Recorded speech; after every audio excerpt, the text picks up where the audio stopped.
The day my sister threw her unwanted husband at me, the whole city said I was picking up her scraps, that I stood in the main hall of the Shen household with the betrothal papers crumpled against my chest, and I could hear every single whisper behind their silk sleeves. Second Miss is really taking the leftovers, they said. Elder Miss Shen has such good taste. If she doesn't want him, there's obviously something wrong with him. My sister Shen Yunjin sat on the rosewood chair with her chin held high, her phoenix eyes dripping with contempt. She didn't even look at me directly, just flicked her sleeve at the papers like she was shooing away a fly. You're always crying poverty, aren't you?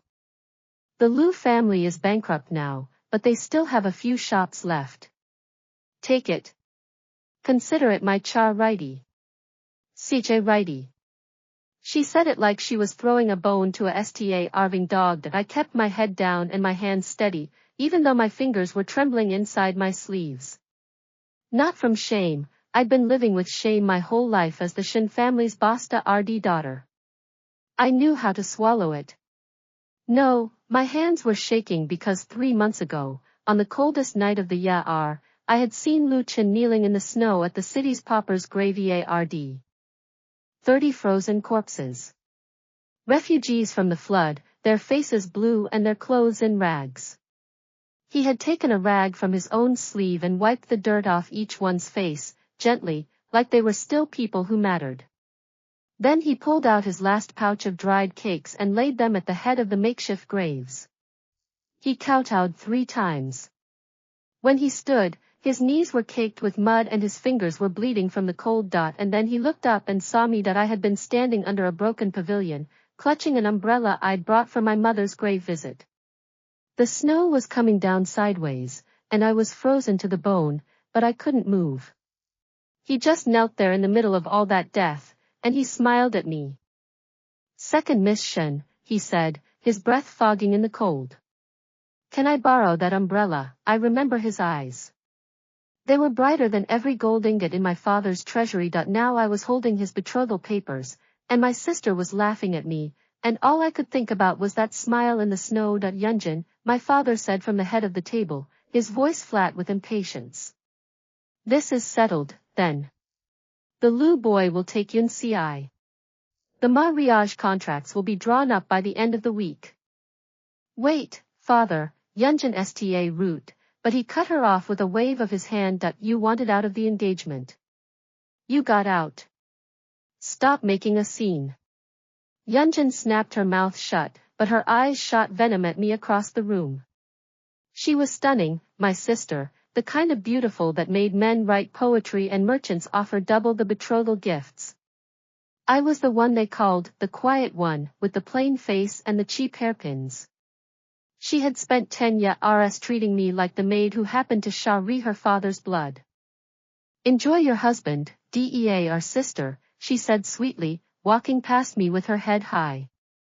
He can't even afford new soles for his boots, but at least he'll keep your feet warm in the winter. Oh wait, he probably can't afford firewood either.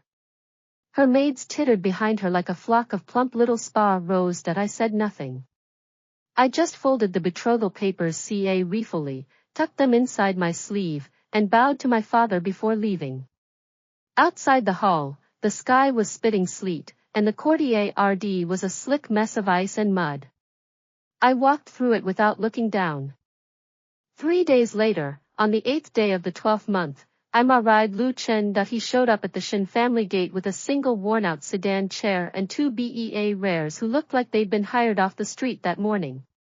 The ceremony was held in a side hall because my sister had, conveniently, booked the main hall for some banquet with her friends. We knelt on scratchy straw mats instead of silk cushions. I could hear the guests whispering through the paper screens, look at her groom's sleeves, patched 3 ways, he can't even pay his shop rent, poor second miss, marrying a loser like that. Lu Chen didn't seem to hear any of it. He knelt beside me, steady as a boulder in a stream, and when it was time to pour the tea, his hands shook so badly that he spilled it 3 times. I looked at his fingers. They were covered in chilblains, cracked red and swollen from the cold. He'd been working outside in the freezing weather. Sorry, he muttered under his breath, so low that only I could hear. His ears were bright red. It's fine, I said. The officiant clear read his throat and pretended not to notice. The tea was served. We bowed 3 times. And just like that, I was Mrs. Liu, wife of the poorest merchant in the city. My mother's spirit tablet was tucked inside my wedding jacket. As I bowed, I whispered to it, "Mother, I picked this one myself. I'm not blaming anyone." When I lifted my head, Lu Chen was watching me with those bright eyes again. The wedding banquet was a sorry affair. My sister had insisted it be held in the drafty side hall, with the doors open to let in the winter wind. The guests huddled in their fur-lined cloaks and shivered while they picked at the thin soup and stale bread that had been set out on the tables. It was an insult dressed up as a feast. Midway through, Lu Chen stood up.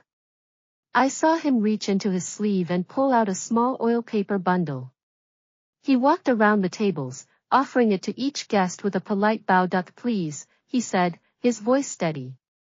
"It's cold. Warm your hands."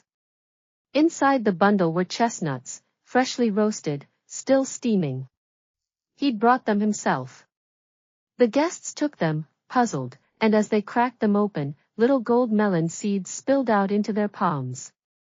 1, 2, 3. A handful in each packet. My second aunt-in-law yelped, "Nearly," dropping her chestnut onto the floor. The gold seeds scattered across the tablecloth like tiny suns.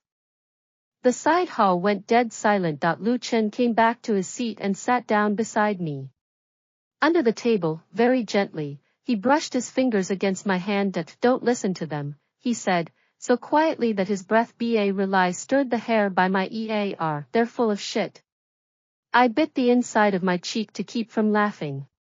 He'd turned bright red when he swore that the first week of our mariage was harder than I'd prepared for. The Liu household, if you could call it that, was a single crumbling courtyard with a rice shop attached to the front. The shop had been bleeding money for years, and every morning Lu Chen left before dawn to open it, and every night he came back after dark with patches on his robes. He sewed them himself. The stitches were crooked as earthworms and 3 shades off from the original cloth. My new mother-in-law had passed years ago, so it was just the 2 of us. I learned to make do with thin porridge and pickled vegetables. I learned to mend my own clothes and patch the holes in the roof where the snow dripped through.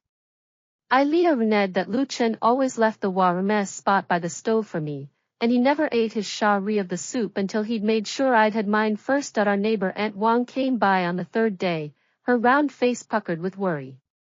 "Second miss," she whispered, clutching my hand, "if you're hungry, come to my house. I always keep a few extra buns. That husband of yours gave away his last sack of rice this morning to the our boys at the street corner." I thanked her and closed the door gently. That night, I woke up at the hour of the rat to find Lu Chen sitting by the kitchen stove, counting copper coins on the worn wooden table. 37 coppers. He counted them 3 times. Then he put them all into a little cloth pouch and tied it up with a string. I said nothing. The next morning, I saw that pouch hanging around the neck of the little our boy who slept under the old willow tree outside the shop. On the 5th night, I woke up to find Lu Chen kneeling by the bed, warming my cold feet between his palms.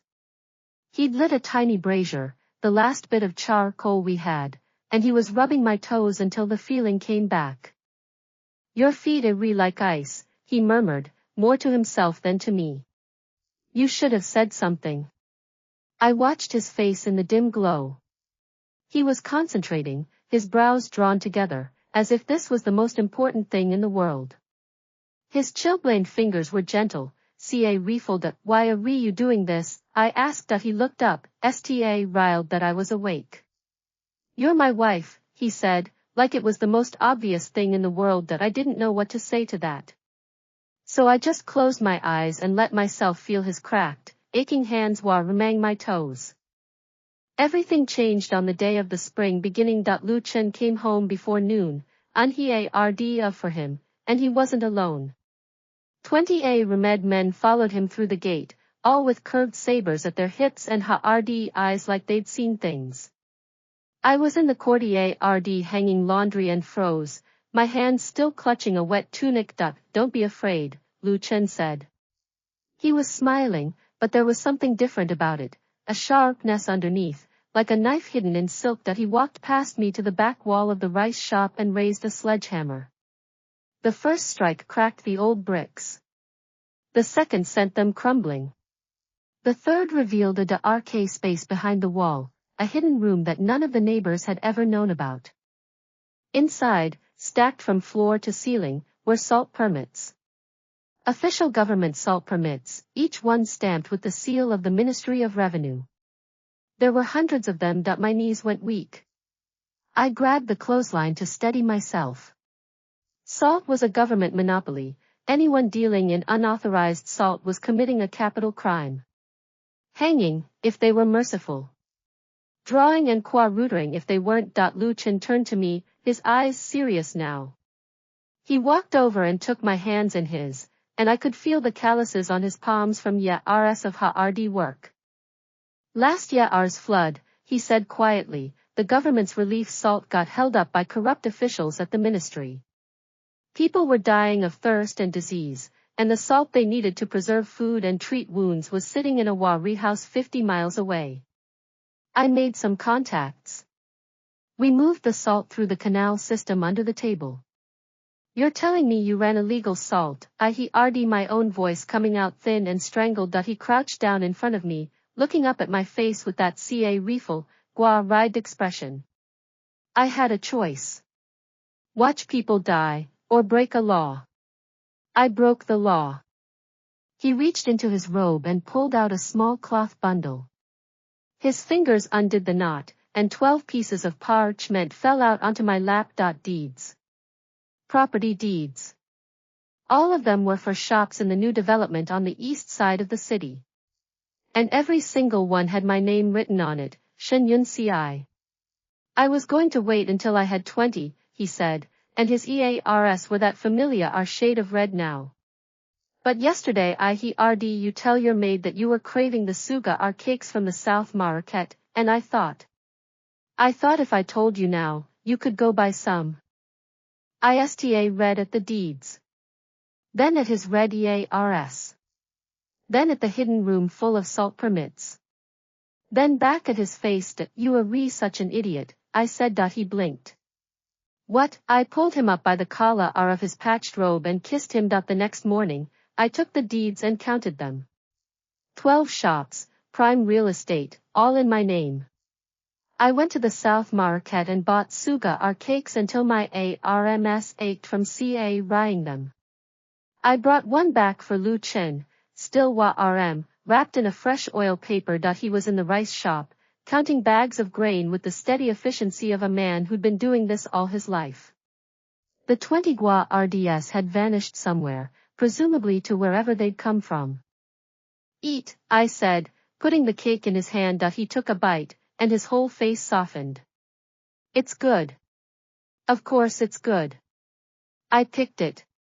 He laughed, a real laugh, with his shoulders shaking and his eyes crinkling. I'd never heard him laugh like that before. I sat down beside him on the grain sacks and took a bite of the other cake. Out the shop window, the street was waking up. Butchers were hanging meat. Vegetable vendors were setting out their carts. Children were chasing each other through the slush. Lu Chen, I said, my mouth full of sugar. How did you get all those permits? He chewed slowly, thinking. When he spoke, his voice was low. My mother was a salt merchant's daughter. My father was a failed cholayer who died before I was 8. After he passed, my clan swallowed up the family properties, and my mother and I were left with nothing. We traveled around for years looking for a doctor who could treat her wasting sickness. Your father, Shen Yunjin, gave us a coffin when she finally died. A plain pine one, but it was more than anyone else offered. He paused, looking at the bits of sugar cake on his fingers. I couldn't even afford a grave marker. I read her name into a piece of wood with my own knife and put it at the head of the mound. I swore to myself that day that I'd build her a proper memorial before I died. Is that why you did it? I asked.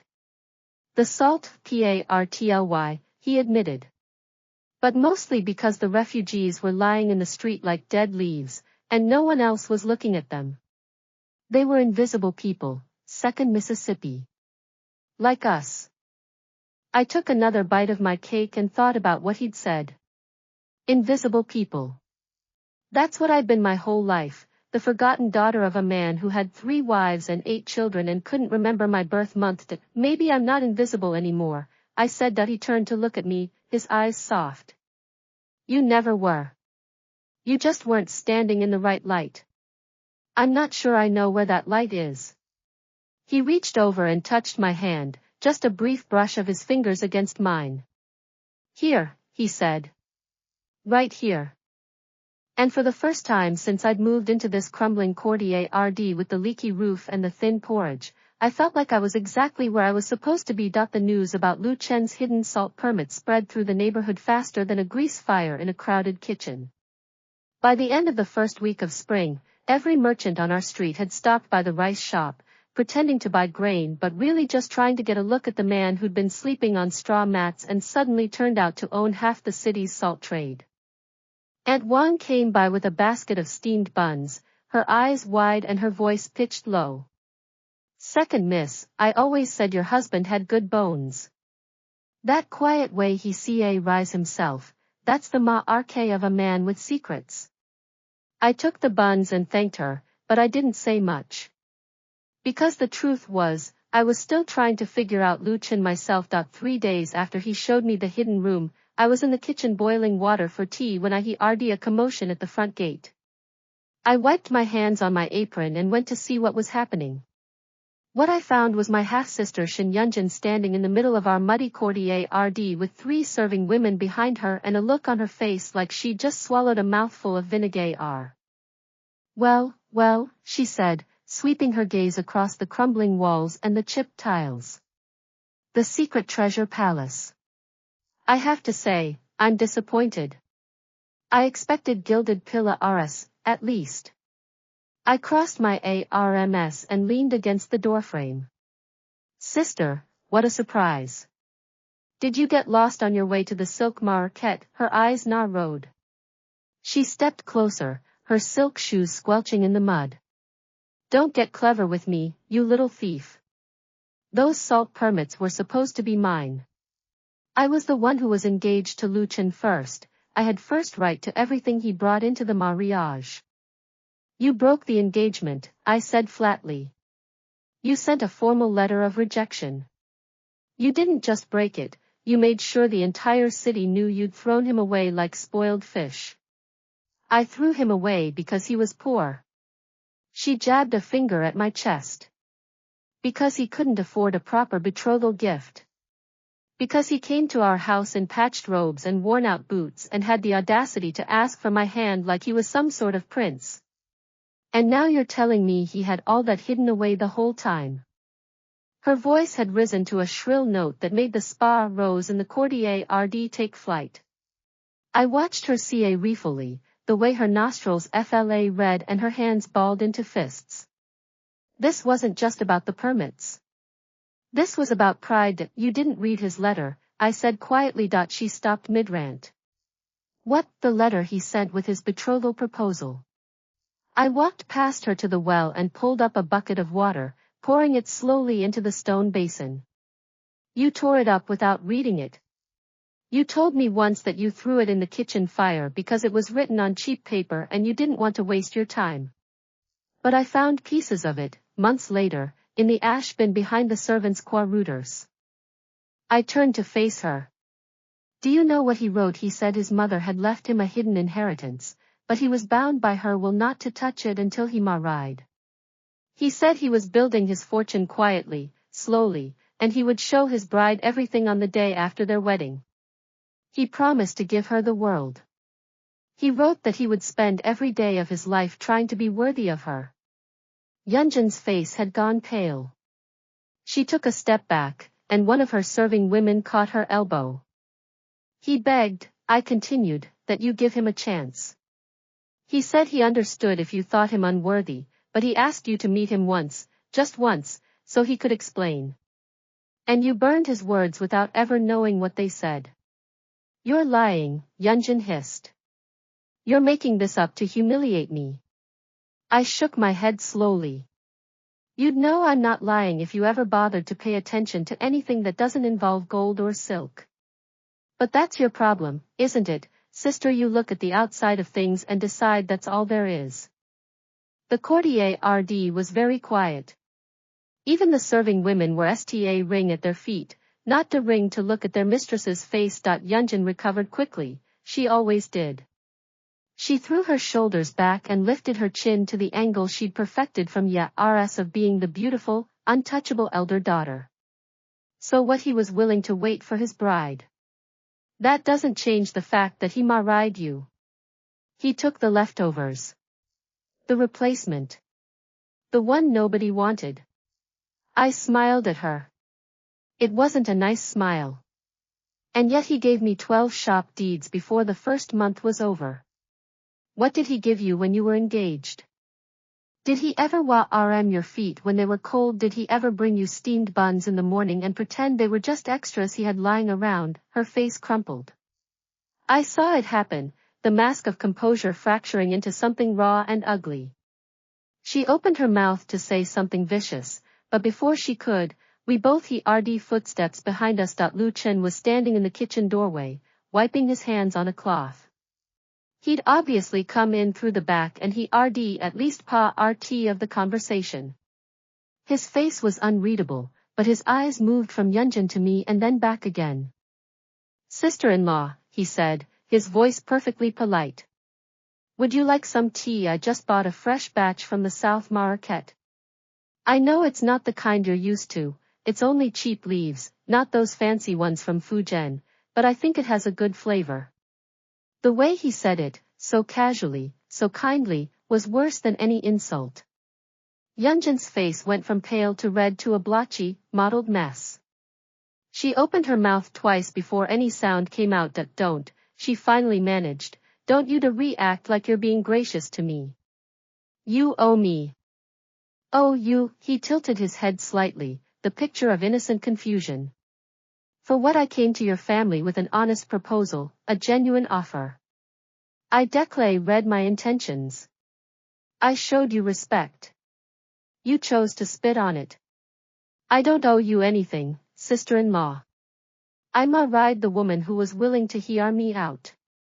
He walked over to me and put his hand on my shoulder, the gesture so natural that it took me a moment to realize he'd never touched me like that in front of anyone else before. Yun Ci is my wife, he said. She's the one who looked at me when I had nothing and said yes. She's the one who made me soup when I came home frozen, who patched my clothes without complaint, who never once read me to anyone else. I don't know what you expect me to do, apologize for finding happiness. Yunjin's voice came out broken and high. But you were supposed to be mine. You were supposed to be my husband, my property, nobody is anyone's property, I said, cutting her off. That's what you never understood, sister. People are not things you can claim and road. You can't throw a man away and then get angry when he's picked up by someone else. She left after that. Not gracefully, she stormed out with her skirts hiked up so she wouldn't get mud on them, her serving women scurrying behind her like a flock of frightened chickens. At the gate, she turned back one last time, her face twisted with bitterness. Enjoy your treasure, little sister, she spat. But remember, every piece of gold is just a rock someone else decided was valuable. The world changes, and so does fortune. One day you'll be standing where I am, and I'll be the one laughing. Then she was gone. The silence after her tour felt heavy and strange. I realized that Lu Chen still had his hand on my shoulder, his fingers light but solid. You didn't have to do that, I said. Do what? Defend me. She's my sister. I can handle her myself. He was quiet for a moment. Then he said, very softly, I know you can handle yourself, Yunci. You handled yourself from the first day I saw you in the snow, watching me like I was the most interesting thing you'd ever seen. But being able to handle something and being alone while you handle it are two different things. I turned to look at him. He wasn't meeting my eyes. He was staring at the spot on the wall where Yunjin had been standing, his jaw set that I'd been alone for a long time. He went on. Before you, I had no one to back me up, no one to watch my back. I learned to do everything myself. But now I have you, and I'd rather you never have to feel alone again. I leaned into him, just a little, and felt his arm come around me. You're making me like you, I said. He made a sound that might have been a laugh. Is that a problem? I don't know yet. Ask me again in a year. He pulled me closer. I'll ask you in a year. I'll ask you in 10 years. I'll ask you every morning for the rest of my life, if you let me. The next morning, I woke up before dawn and found him sitting at the kitchen table with a stack of ledgers in front of him. He was writing something in the margins with a worn-out brush, his eyebrows drawn together. What's that? I asked, sitting down across from him. Business plans, he said. The salt permits are good, but they're not sustainable long-term. We need to convert the capital into legitimate businesses, gradually, so we don't attract too much attention. I've been thinking we should open a few more shops, maybe a textile shop, a tea house, something that the city doesn't have enough of. I picked up one of the ledgers and flipped through it. His writing was small and precise, the characters neat and clear. He'd drawn diagrams for each shop layout, listed projected costs and revenues, even sketched out the kinds of staff he'd want to hire. You think a lot about the future, I said. I have to, he said. I have to make sure you're taken care of. After you're taken care of, I'll start thinking about the rest of it. Lu Chen. I put the ledger down. What about you? What do you want for yourself? He looked up from his writing, and for a moment I saw the same expression he'd had in the graveyard that night, the mix of sorrow and determination that made him seem older than he was. I want to live in a house that has a roof that doesn't leak, he said. I want to eat hot food every day. I want to know that if I get sick, there's someone who'll make me medicine and sit by my bed. I want. He stopped. His ears turned red. What? I prompted. He looked down at his ledgers. I want children. A son, a daughter, I don't see a re. I want to see you hold a baby in your arms. I want to come home and see both of you waiting for me. I want to be the kind of father who doesn't leave his family with nothing. I reached across the table and took his hand. His fingers were still calloused, still cracked from the cold, but they were steady. You'll be that kind of father, I said. I know you will. He squeezed my hand. His voice was hoarse when he spoke. You don't know how long I've waited to hear someone say that. That afternoon, I went to the South Market and bought new brushes and ink for him. Not the cheap kind he'd been using, the good stuff, with smooth bristles and rich ink that wrote like a dream.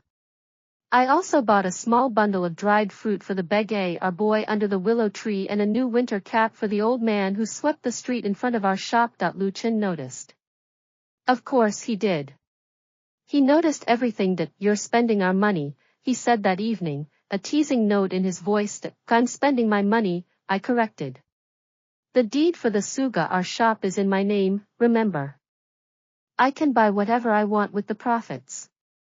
He laughed, and I realized I was rooting to really love that sound. Late that night, I was combing out my hair by the candlelight when I heard him shifting in bed. He'd been quiet for a while, but now he was still awake. Yunci, he said. If Yunjin comes back, she won't. She's too proud. But if she does, don't let her win. Promise me that. I set down my comb and turned to look at him. He was lying on his side, his face half in shadow, his eyes bright in the flickering candlelight. Why would she win? I asked. Because she's good at making people feel small. His voice was flat, matter of fact. I felt small for ya RS because of what she did. Even after I found the salt permits, even after I sta root building my fortune, I still had nights where I'd wake up and remember her laughing at me when I came to her door. Some people have a gift for making you feel like you're nothing. I walked over to the bed and sat down beside him. For once, he didn't look like the steady, unshakable man who'd ride me in front of a snickering crowd. He looked tired. Human. Then I'll make sure you never feel that way again, I said. You're not nothing. You were never nothing. He reached up and touched my cheek, his fingers against my skin. Promise, promise. We lay there in the darkness, not talking, and I listened to his breathing slow down until I knew he was asleep. I stayed awake for a while longer, sta ring at the ceiling and thinking that my sister had thrown this man away because she couldn't see past his patched robes and his cracked boots. She'd burned his letter, mocked his proposal, and assumed he was nothing more than a beggar in merchant's clothing. And now she was furious because someone else had seen what she couldn't. I smiled into the darkness that she was right about one thing, my sister. The world changed. And sometimes, the person you thought was nothing turned out to be the one thing you'd been looking for your whole life. That the day the imperial inspector came to our door, I was in the middle of bargaining with a vegetable vendor over the price of cabbages that I knew something was wrong the moment I saw the horses. 3 of them, all black, with the kind of saddles that cost more than most people made in a year. The men riding them wore matching gray uniforms with red trim, and their faces had that particular expression of officialdom, blank, cold, and utterly unconcerned with the lives of common people.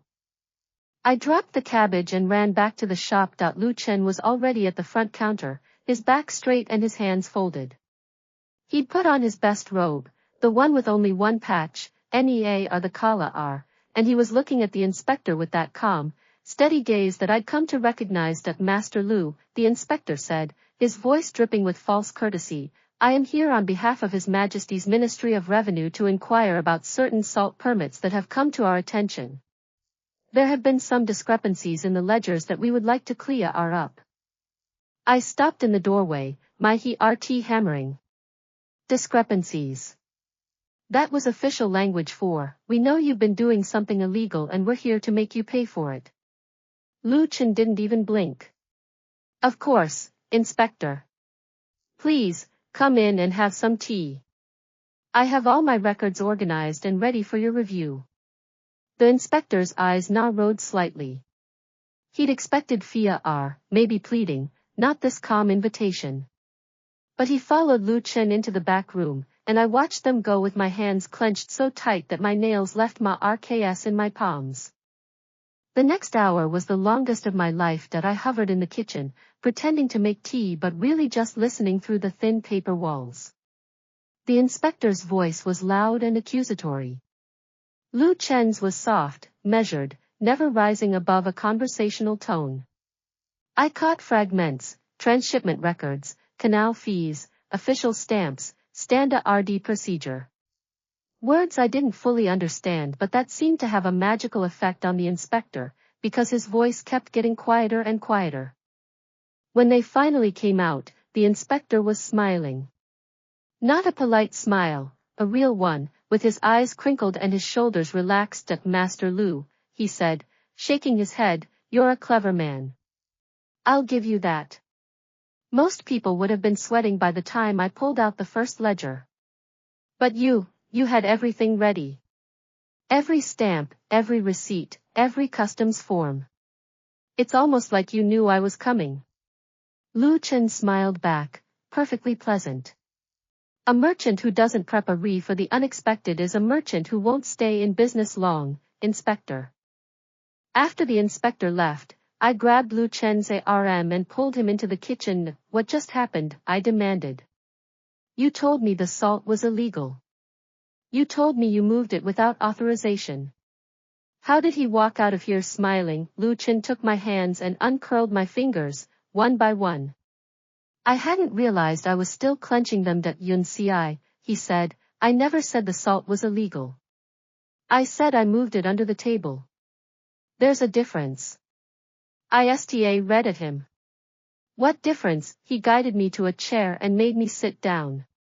Then he poured 2 cups of tea and sat across from me, his elbows on his knees and his eyes very serious. When the flood happened, he said, the Ministry of Revenue had authorized the release of relief salt, but the official in charge of distribution decided to hold on to it.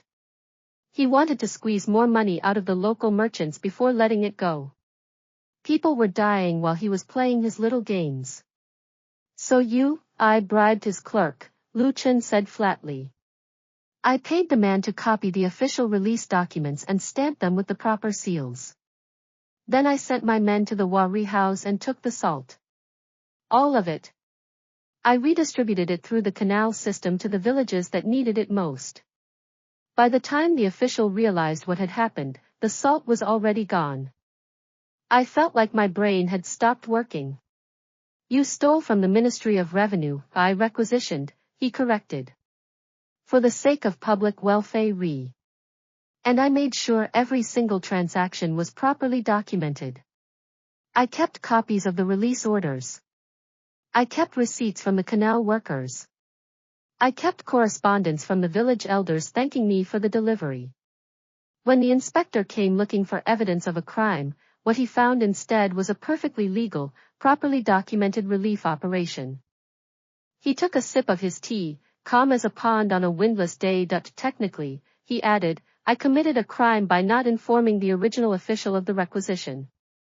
But that official is currently under investigation for embezzlement and dereliction of duty. The ministry doesn't have time to chase after a small-time merchant who did their job for them. Especially not when that merchant's paperwork is better than theirs. I sat there for a long moment, trying to process everything he'd just told me. You knew this was coming, I said finally. You knew the inspector was going to show up eventually. Of course I knew. The original official has been screaming about his stolen salt for months. It was only a matter of time before someone from the ministry came to investigate. He set down his cup and looked at me with that quiet, steady gaze. That's why I have 12 deeds in your name and not mine, Yunci. If anything had gone wrong, you would have been protected. They can't seize what doesn't belong to the accused. I reached across the table and smacked his arm. Not hard, but hard enough to make him blink. You absolute fool, I said. You gambled with your life. I gambled with my life, he agreed. But I made sure you wouldn't lose anything if I lost. That was the important part. What about you? Don't you matter? He looked at me for a long moment. Then he said, very quietly, I didn't matter to anyone before you. So it seemed natural enough. I didn't know what to say to that. So I didn't say anything. I just got up and went to the kitchen and made him the best meal I could with what we had. He ate it all without complaint, and when he finished, he leaned back in his chair and sighed. This is the first time in years I've felt full, he said. Really full, like I'm not hungry anymore. I looked at him, at the man who'd given away his rice to beg ars, who'd warmed my feet with his chilblained hands, who'd built a fortune and put it in my name before he even knew if I'd stay. And I realized that somewhere in the past few weeks, I'd stopped thinking of him as my husband the stranger and root thinking of him as mine. That night in the graveyard, I said. When I saw you with the bodies. You said you'd borrowed my umbrella, but you never did. You just knelt there in the snow and looked at me. He smiled, a little ruefully. You were the most beautiful thing I'd ever seen. Not your face, though that's beautiful too, but the way you were standing there in the dark, holding your mother's grave offering, not even flinching at all the death around you. I thought, if I could marry a woman like that, someone who isn't afraid to look at hardy things, then I'd never have to be alone again. You could have said that. Instead you asked for an umbrella. I was red. He laughed, shaking his head. I've never been good at talking to women. Especially not women who look at me like they can see through everything I'm trying to hide. I got up from my chair and walked around the table to him. I put my hands on his shoulders and looked down at his face. I can see through you, I said. I saw through you in the Gravier Road. I saw through you at our wedding, when you were trying not to shake. I see through you every morning when you think I'm not watching you count the coppers and plan the day.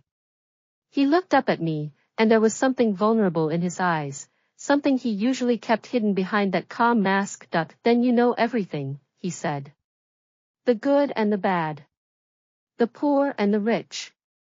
The SCA red boy who couldn't save his mother and the man who broke the law to save strangers. You know all of it, and you're still here. I'm still here, I confirmed. He pulled me down into his lap and buried his face in my shoulder.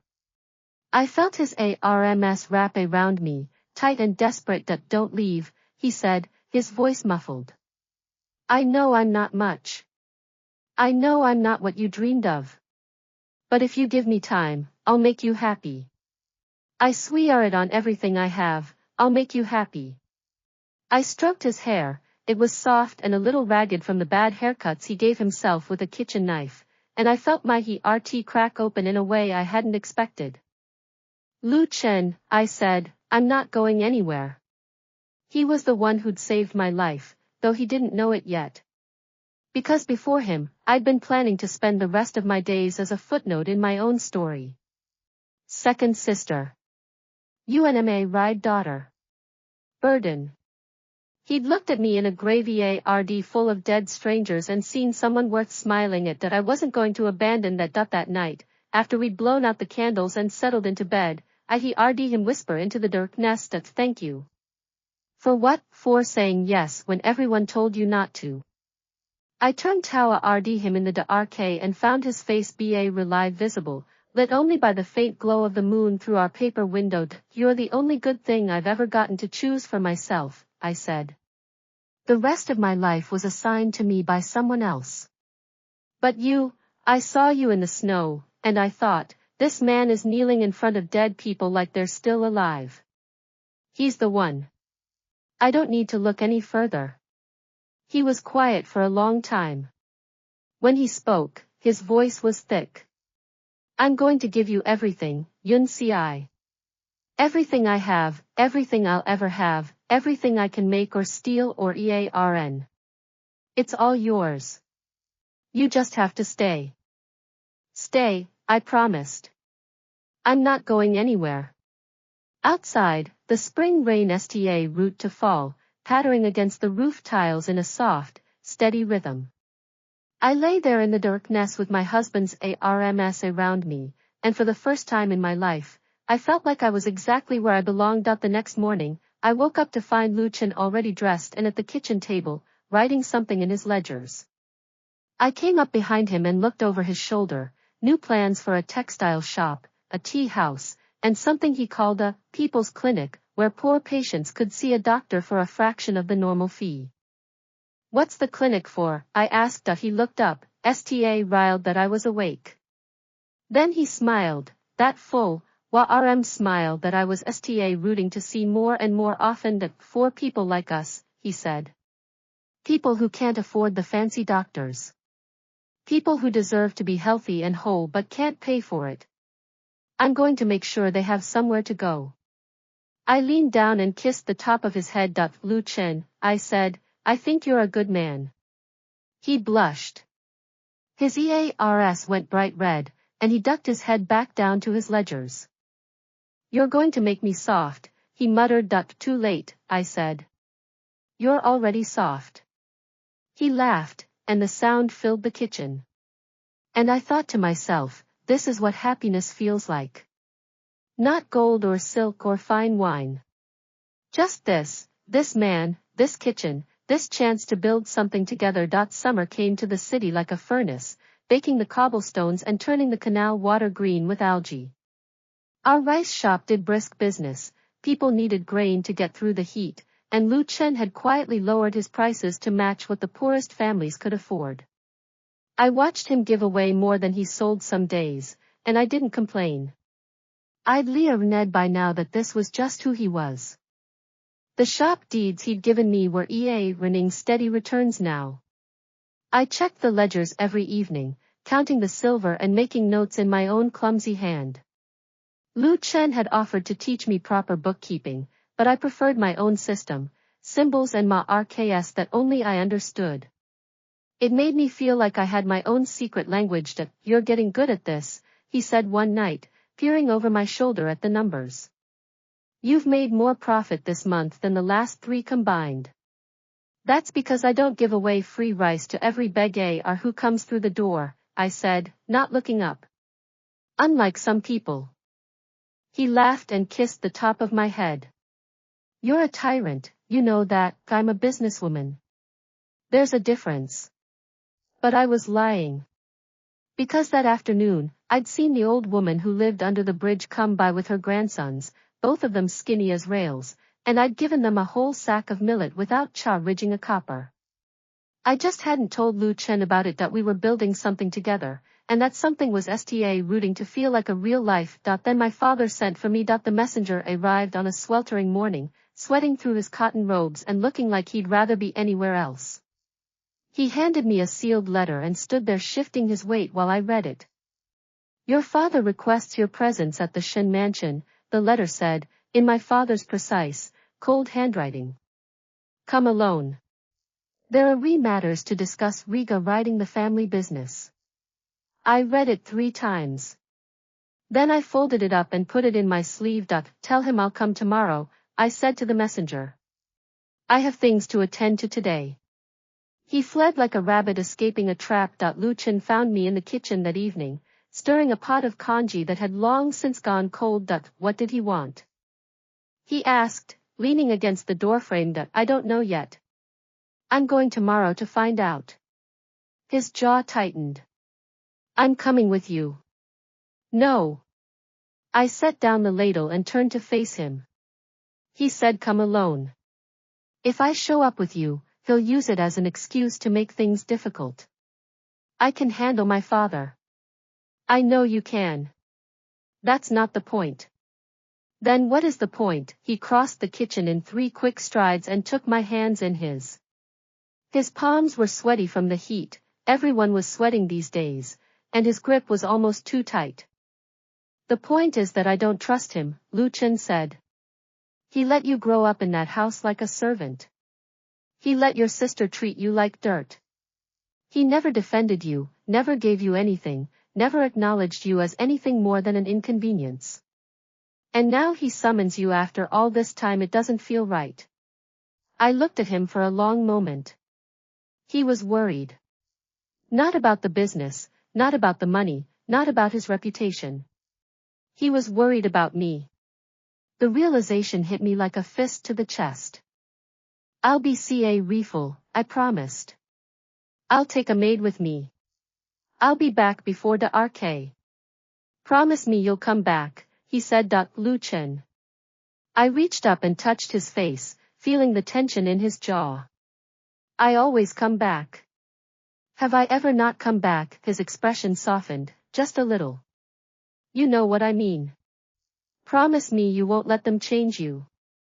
Promise me you won't forget who you are when you walk into that house.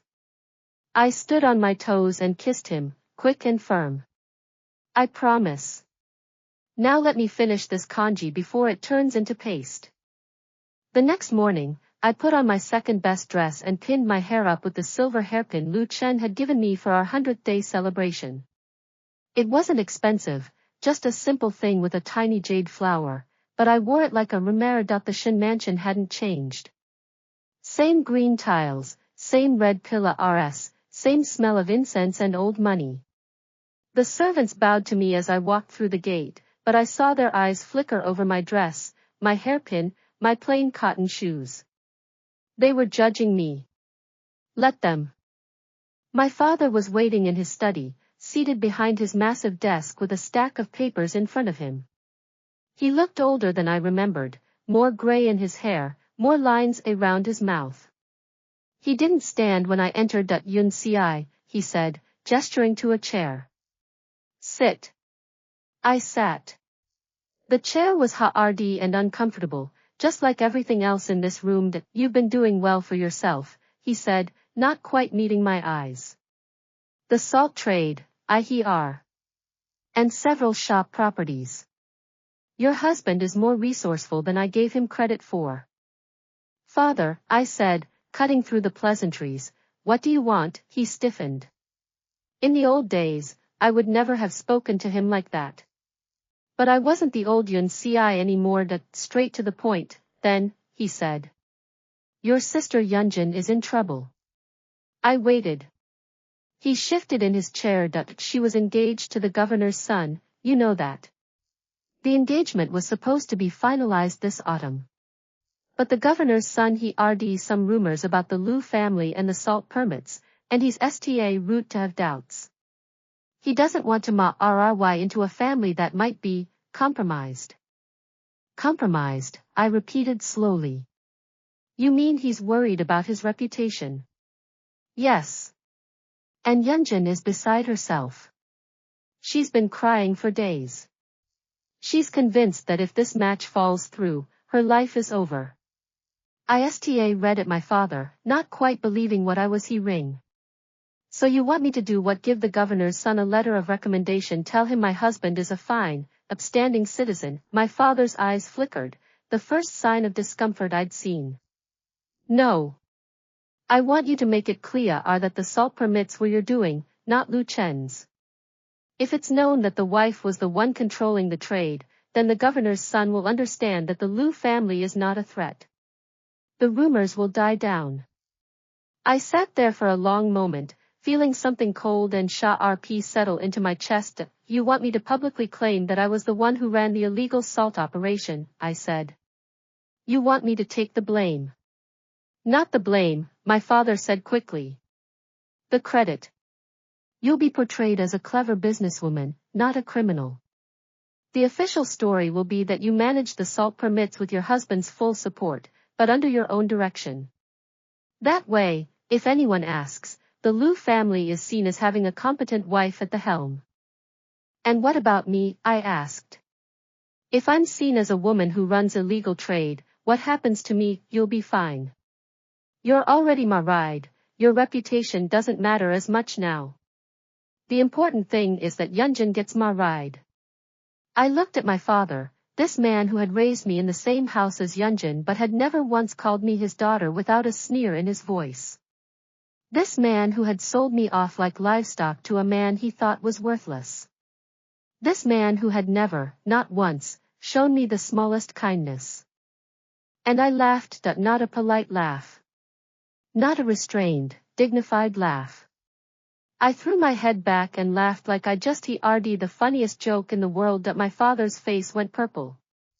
What is the meaning of this, father? I said, wiping my eyes. Do you hear yourself? You want me to sacrifice my reputation to save Yunjin's marriage, to save the engagement she only got because she threw away the man I married? You want me to do something that could put me in danger, something that could ruin my husband's business, all so that the sister who treated me like a servant for 20 years can RRY a governor's son. She's your sister, she's never been my sister. The words came out cold and flat. She's been my tormentor. My jailer. The person who made sure I knew every single day that I was lesser than her. And you let her do it. You watched her humiliate me again and again, and you never said a word. My father slammed his hand on the desk. I am your father, you are the man who sired me, I corrected. You are not my father. A father protects his children. A father loves his children. A father does not stand by while one daughter tears the other to pieces. The study was silent except for the sound of his heavy breathing. I'm not doing it, I said. I'm not saving Yunjin's engagement. I'm not taking the blame for something that isn't a crime. And I'm not going to let you use me to clean up her mess. I stood up and walked to the door. My hand was on the handle when he spoke again. If you don't help, he said, his voice low and threatening, I'll make sure the Ministry of Revenue knows exactly what your husband did. I'll tell them everything. I'll ruin you both. I turned back to look at him. He was still seated behind his desk, his face twisted into something ugly. Father, I said, you should be careful about who you threaten. Because if the Ministry of Revenue hears that Lu Chen moved the relief salt, they'll also hear that the reason he moved it was because the official in charge of distribution was your business partner. They'll hear that you knew about the delays and said nothing. And they'll hear that you only route investigating after your own daughter's engagement was threatened. His face went white. Did you think I didn't know? I asked, almost gently. I grew up in this house. I heard things. I saw things. You think I'm just the quiet, stupid daughter who didn't notice all the corrupt deals you've made over the years. I noticed everything. I just didn't say anything because I was waiting for the right moment. I opened the door. Don't threaten my husband, I said. Don't threaten me. We're done. I walked out of the study and through the mansion, past the servants with their shocked faces, past the painted screens and the gold-plated vases and everything I'd never had. I walked out the front gate and into the sunlight, and I didn't look back. Lu Chen was waiting for me at the corner. He'd been sitting on a stone by the bridge, pretending to read a newspaper, but I could tell from the way he jumped up the moment he saw me that he'd been ready to charge into the mansion at any moment. What happened? He asked, taking my arm. You're shaking. I looked at him, this man who'd given me everything, who'd trusted me with his secrets, who'd put his whole future in my hands. I told him no, I said. I told him I wouldn't help Yunjin.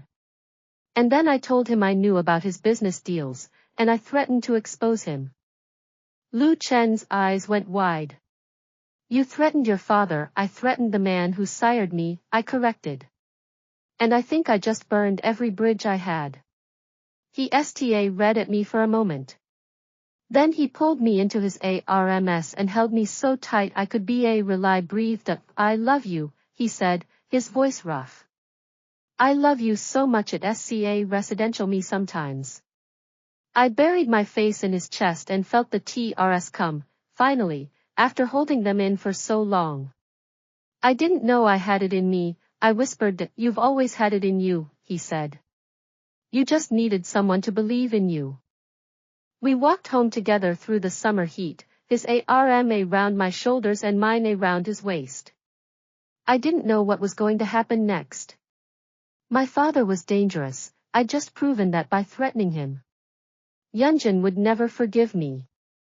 The governor's son would probably hear about all of this somehow. But none of that mattered. Because for the first time in my life, I was freed. The storm broke 3 days later. I was in the back room of the rice shop, sorting through a new shipment of millet, when I heard the commotion from the street. Voices raised in argument. The clatter of hooves. Then the sound of our front door slamming open with enough force to rattle the windows. I dropped the millet and ran. Lu Chen was already at the counter, his back straight and his hands flat on the wood. Facing him were 6 men in official uniforms, not the gray of the Ministry of Revenue this time, but the deep blue of the city magistrate's office. Their leader was a thin man with a sharp face and sharper eyes, and he was holding a scroll of paper that he unrolled with deliberate slowness. Master Lu Chen, he said, his voice rang the formal cadence of a man who enjoyed reading charges aloud. You are hereby summoned to appear before the magistrate's court to answer allegations of illegal salt trading, falsification of official documents, and conspiracy to defraud the imperial treasury. You are to accompany us immediately. The room went very quiet. I pushed through the small crowd of onlookers that had gathered at the door. What is the meaning of this? My husband has done nothing wrong. The thin man looked at me with concealed contempt. And you are his wife. And I demand to know who filed these charges. I am not at liberty to disclose the identity of the complainant, he said, rolling the scroll back up with a crisp snap. However, I can assure you that the charges are serious and that your husband will be given every opportunity to defend himself in a fair court of law. Now, Master Lu. If you will come with us. Lu Chen looked at me across the counter. His face was calm, but I saw something flicker in his eyes, not fear, but calculation. He was thinking 10 steps ahead, as he always did. Yun Ci, he said, his voice steady, go to the shop on East Street. The one with the blue sign. Find the man named Li, tell him what's happened. He'll know what to do. The Gua RD detail will be waiting outside, they can wait, Lu Chen said, turning to the thin man with a smile that didn't reach his eyes. I need a moment with my wife. Surely you can spare me that small courtesy. The thin man hesitated, then nodded curtly. 5 minutes. Lu Chen came around the counter and took me by the arm, leading me into the kitchen. The moment we were out of sight, he pulled me close and pressed his forehead to mine. Listen to me, Ca ruefully, he said, his voice low and urgent. I have enemies. I knew this was coming, though I didn't know when. Your father, or someone he hired, filed those charges. It's the only thing that makes sense. Then I'll go to the magistrate myself, I said. I'll tell them the truth. I'll tell them you saved people's lives. No. He gripped my shoulders. If you speak out, they'll arrest you too. They'll take you away from me, and then I'll have no one on the outside to help. Do you understand the most important thing you can do right now is stay free? Stay free, and follow my instructions. I wanted to argue, but the look in his eyes stopped me. He was SCA red, truly SCA red, and that frightened me more than anything the magistrate's men could do. East Street, I said. The blue sign. A man named Li. Good. He kissed me quickly, RD, then pulled back.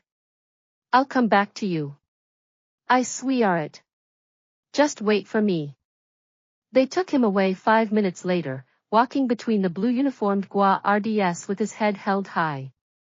I stood in the doorway of the rice shop and watched him go, feeling like the ground had fallen out from under my feet. Then I ran. East Street was 4 blocks away, but I covered the distance in what felt like seconds. The shop with the blue sign was a narrow storefront wedged between a tea house and a cloth merchant's. It was dusty and dim inside, stacked with old furniture and shelves of moldering books. A man was sitting at a desk in the back, writing something in a ledger. He looked up when I burst through the door, a big man with a weather-beaten face and hands that were covered in scars. Li, I gasped. Li, he stood up slowly, his eyes narrowing. Who's asking? Lu Chen's wife. He told me to come to you. They've taken him, the magistrate's men, on charges of illegal salt trading. He said you'd know what to do. The man's expression shifted, from suspicion to something harder, more focused. He set down his brush and walked toward me with a calm, deliberate stride that reminded me of Lu Chen himself. Tell me everything, he said. Start from the beginning. Don't leave anything out. I told him. The salt permits. The flood relief. The inspector. My father's threats. My sister's engagement. The magistrate's men showing up at our door. I told him everything, my words tumbling out in a rush. When I finished, Li was silent for a long moment. Then he walked to the back of the shop, pushed aside a heavy cabinet, and revealed a door I hadn't noticed before. In here, he said. We have work to do. The room behind the door was nothing like the dusty shop front. It was a proper office, with maps on the walls and ledgers stacked on shelves and a massive desk covered in papers. There were men, 2, 3 of them, all hardy-faced and watchful, who straightened when Li walked in. Lu Chen's been arrested, Li said. His wife is here. We're going to get him out. The men exchanged glances. One of them, younger than the others, with a scar across his eyebrow, asked, What's the plan? Li looked at me. Do you have any proof of your father's dealings, any documents, any records, anything that could connect him to the corrupt official who caused the flood relief to be delayed? I thought about it. Yeah, RS of watching. Yeah, RS of listening. Yeah, RS of being invisible enough that people forgot I was there. There's a ledger, I said slowly. In my father's study. He keeps it in a hidden compartment behind the painting of the phoenix. It records all his illicit transactions. I saw it once, when I was a girl, hiding in the corner while he met with his business partners. He didn't know I was there. Can you get it? I thought about the Shen mansion. The Gua RDS. The servants. My father, who was probably celebrating right now, thinking he'd finally gotten rid of Lu Chen. That I can try, I said. But I'll need help. Li smiled. It was a grim, humorless smile, but it was a smile nonetheless. You've come to the right people, Mrs. Lu. We've been helping your husband for years. We're not about to stop now. The plan came together in the space of an hour.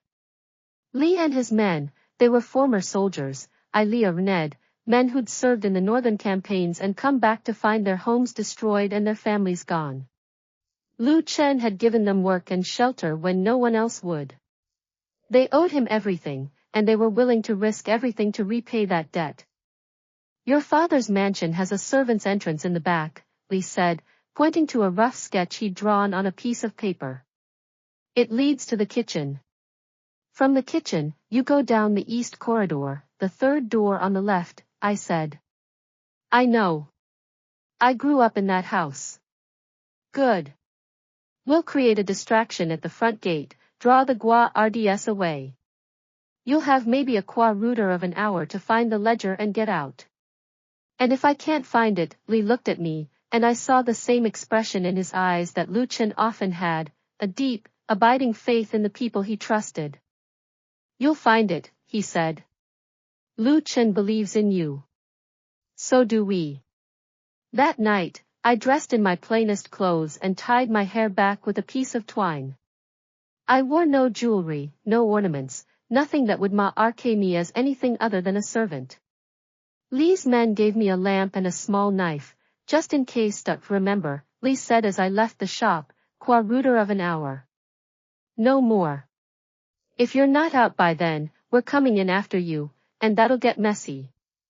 I nodded and slipped into the dark nest. The Shen mansion looked different at night.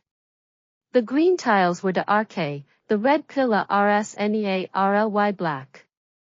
The gate was closed, with two Gua RDS standing watch. I circled around to the back, to the servants' entrance I'd used 100 times as a girl. The lock was old and rusty. I picked it with the knife, not gracefully, but quickly enough, and slipped inside. The kitchen was empty. The fires were banked, the pots scrubbed, the counters clean. I moved through it like a ghost, every step familiar, every shadow a memory. The east corridor. Third door on the left. My father's study. The painting of the phoenix was still there, hanging in its usual place. I pulled it aside and felt along the wall behind it until my fingers found the seam of the hidden compartment. There was a small latch, and I pressed it. The compartment opened, revealing a stack of ledgers. I grabbed the first one, the thickest, and shoved it into my bag. I was about to close the compartment when I heard footsteps in the corridor. I froze. Did you hear something? It was a man's voice, gruff and suspicious. Probably a cat, another voice answered. The CK always leaves food out. Check anyway. I pressed myself into the shadows behind the painting, holding my breath. The door to the study opened, and a Gua RD stepped in, scanning the room with his torch held high.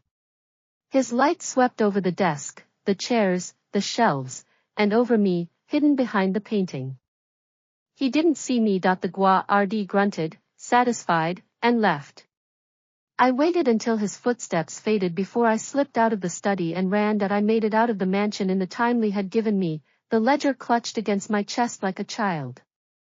I ran through the dark streets, past the sleeping houses and the shuttered shops, until I reached the blue sign and the waiting faces of Li and his men. I got it, I gasped, holding up the ledger. I got it. Li took it from me and opened it, his eyes scanning the pages. A slow smile spread across his face. This is more than I hoped for, he said. Records of every deal your father made with the corrupt official. Names, dates, amounts. This will be enough to clear our Lu Chen, and to bring your father down. Then do it, I said. Whatever you have to do. Just bring him back to me. Li nodded. Go home, Mrs. Lu. Wait there. Tomorrow, everything will change. I walked back to the rice shop in the darkness, my legs trembling and my heart pounding. The shop was empty and cold, the front door still hanging slightly ajar from where the magistrate's men had left it. I closed it and bolted it and sat down on the floor, the ledger still in my hands.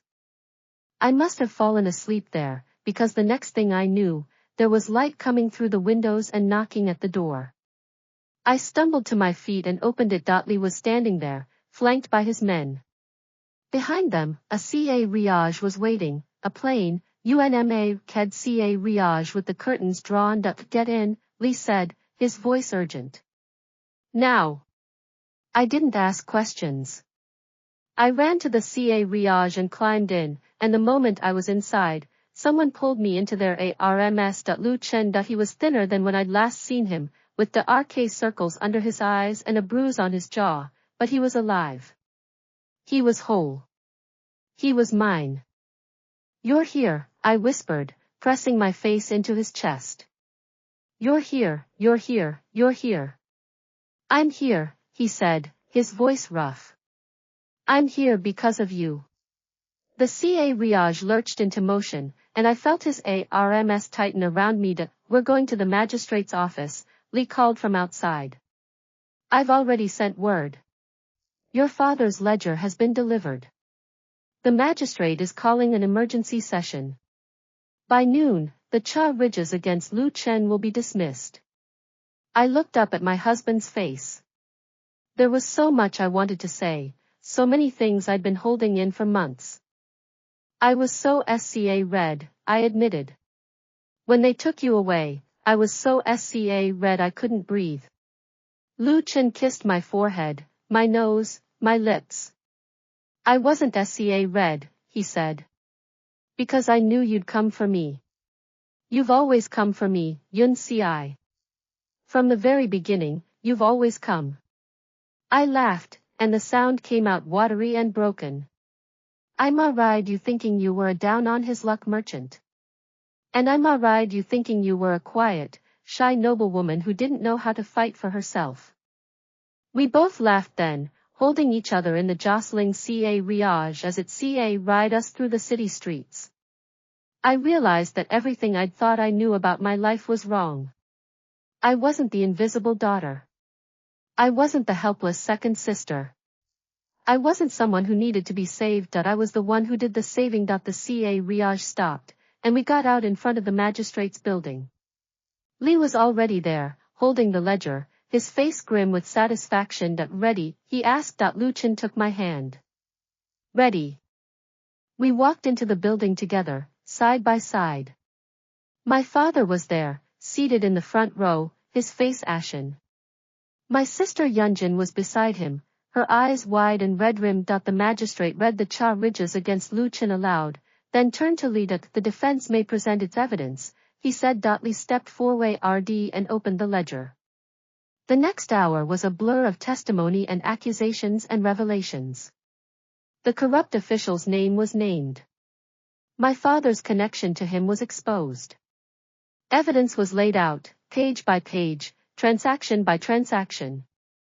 By the time it was over, my father was in custody, his business partners were under investigation, and the charges against Lu Chen had been dismissed with prejudice. Case closed, the magistrate announced. Master Lu, you are free to go. Yunjin Sta read at me across the courtroom, her face twisted with hatred and disbelief. I Sta read back, and I felt nothing. No anger. No pity. Nothing at all. Lu Chen took my hand, and we walked out together into the sunlight. The whole city seemed to be watching, but I didn't see a re. All I read about was the rmth of his fingers intertwined with mine. What now? I asked as we walked down the steps. He stopped and turned to look at me. His eyes were bright, brighter than I'd ever seen them. Now, he said, We go home. And we live our life. Together. I smiled up at him, the smile of a woman who'd fought for her happiness, and one that sounds perfect, I said. Lead the way. And he did.